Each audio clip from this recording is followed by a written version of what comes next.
ஆங்கிலேயரால் முறியடிக்கப்பட்டது.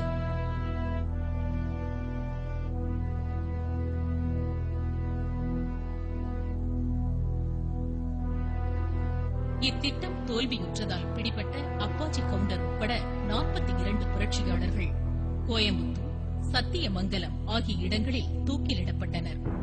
September 10 கொனக்கல் என்ற இடத்தில் நடந்த போரில் வெலஸ்லியிடம் தோல்வியுற்று தூண்டாஜி பாக் கொல்லப்பட்டார்.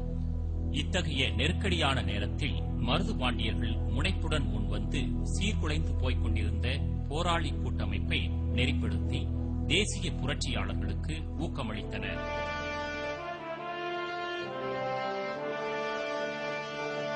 அதன் முதல் கட்டமாக பாளையங்கோட்டை சிறையிலிருந்த ஊமைத்துறையை விடுவிப்பதற்கான நடவடிக்கையில் இறங்கினார் மருது பாண்டியன். 1801 ஆண்டு பிப்ரவரி 2ஆம் தேதி திருச்செந்தூர் முருகனுக்கு திருத்தல பயணம் மேற்கொள்ளும் பரதேசிகள் போல புரட்சியாளர்கள் 200 பேர் வேடமிட்டுச் சென்று பாளையங்கோட்டை சிறைக்குள் பலாத்காரமாக நுழைந்தனர். ஊமைத்துறை மற்றும் பிற போராளிகளும் இச்சந்தர்ப்பத்தை பயன்படுத்தி சிறையில் இருந்து தப்பித்தனர்.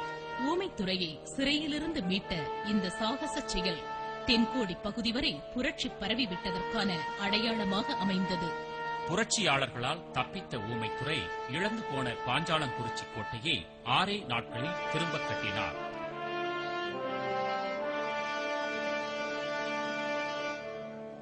முப்பதாயிரம் படை வீரர்களையும் 50 பாரா வண்டிகளில் வெடிமருந்தையும் அனுப்பிய மருது பாண்டியர்கள் நெல்லை போராளி கழகங்களை மேலும் ஊக்குவித்தனர்.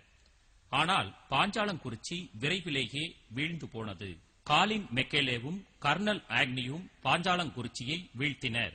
காயத்துடன் தப்பித்த ஊமைத்துறை சிவகங்கை மருது பாண்டியரிடம் அடைக்கலமானார். ஊமைத்துறை அடைக்கலமான காரணத்தை கூறிக்கொண்டு பிரிட்டிஷார் சிவகங்கை மீது போர் செய்தனர். பாஞ்சாலங்குறிச்சி வெள்ளையர் கையில் சிக்கிய 5 நாட்களிலேயே சிவகங்கை சீமையில் விடுதலைப் போர் தொடங்கியது.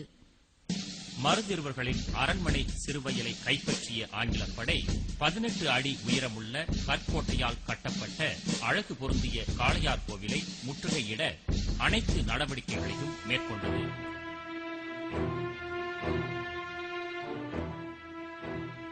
அடர்ந்த காடுகளிடையே சாலைகள் போடப்பட்டன. புதுக்கோட்டை தொண்டைமான் அனுப்பிய காடு வெட்டி கூலியாட்கள் இதற்கு உதவினர்.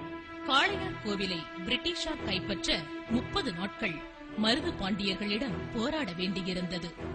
மருது பாண்டியர் சிங்கம் புணரி காடுகளுக்குள் தப்பியோடி கொரில்லா போர் முறையை கையாண்டனர். ஊமைத்துறை கோபால நாயக்கரோடு சேர்ந்து விருப்பாட்சியில் போரிட்டார். பிரித்தாலும் மோதலை உருவாக்குகிற ஐரோப்பிய சூழ்ச்சியை முறியடிக்கவும் தென்னிந்தியாவில் நிலவுகிற ஐரோப்பிய ஏகாதிபத்திய அரசியலை அழிக்கவும் வரலாற்று புகழ்மிக்க அந்த புரட்சி பிரகடனத்தை மருது பாண்டியர் வெளியிட்டார்.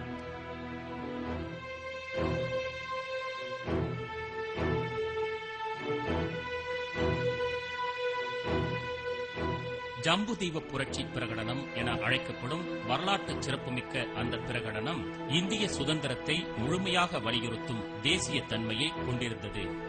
விடுதலையின் நோக்கத்தை வலியுறுத்தும் புரட்சி பிரகடனத்தை 1801 ஜூன் மாதம் திருச்சிக்கோட்டை நுழைவு வாய்ச்சுவற்றிலும் ஸ்ரீரங்கம் பெரிய கோயில் சுவற்றிலும் ஒட்டினார் மருது பாண்டியன்.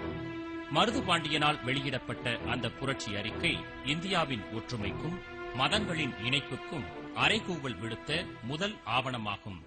அந்நிய சக்தியின் ஆதிக்க சர்வாதிகாரத்தை எதிர்த்து போராட ஒடுக்கப்பட்ட ஓர் தேசத்தின் முதல் உரிமை குரலாகவும் இந்திய சுதந்திர போராட்ட வரலாற்றில் முதலாக வெளிவந்த புரட்சி அறிக்கையாகவும் கருதப்படுகின்றது.